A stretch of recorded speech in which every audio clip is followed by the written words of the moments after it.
বারাকা, তুমি কি জানো আমার দুঃখ কষ্টের চাদরে ঢাকা পড়ে থাকা অন্ধকার ঘেরা জীবনটাতে অমাবস্যার আকাশে মুখ লুকিয়ে মিটিমিটি করে জ্বলা নক্ষত্রের ন্যায় তুমি এসেছ।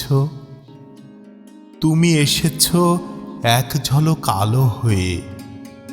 আমি উত্তপ্ত মরুতে যেন শান্তির নিঃশ্বাস খুঁজে পেয়েছি। আমি বারবার হারিয়ে যাই তোমাতে।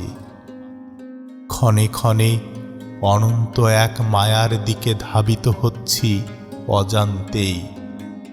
আমি মাঝে মধ্যেই উন্মাদ হয়ে যাই।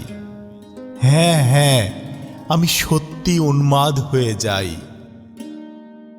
আমার বুকে তোমার মুখ থুবড়ে পড়ার খুশিতে কণ্ঠনালীতে মুহূর্তেই অশ্রু জমে ভাষা হারিয়ে ফেলি।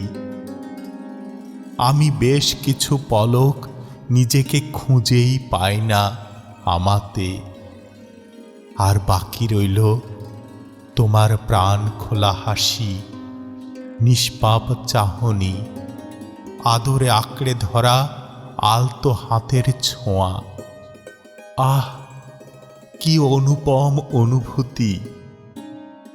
তুমি কি জানো তোমার ঘাপটি মেরে লুকিয়ে থাকা আমাকে অসম্ভব রকমের আনন্দ দেয়।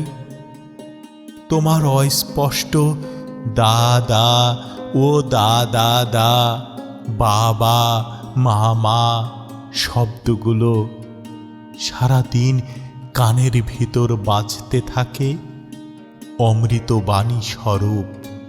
কতই না মধুর লাগে। হৃদয়ের স্পন্দন জেগে জেগে ওঠে আমার। বিরক্তর ছিটে ফোঁটাও ঘেঁষে না। এত শুনি তবুও আমি তো হঠাৎই মুচকি হেসে উঠি। কেন জানো? আমার সাথে তোমার কাজে চলে আসার অবুঝ বায়না মনে হলে। ঠোঁট ভেঙে কান্না করাটা আমাকে আবেগে আপ্লুত করে তোলে।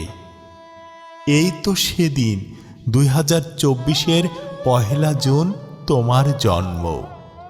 হাতে গোনা মাত্র কয়েকদিন হলো।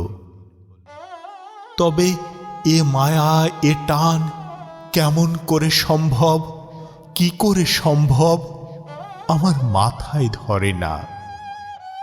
মাওলার দরবারে শুধু বাবা হিসেবে তোমার জন্য এই ফরিয়াদ, মানুষের সেবার জন্য বড় হও। আমিন।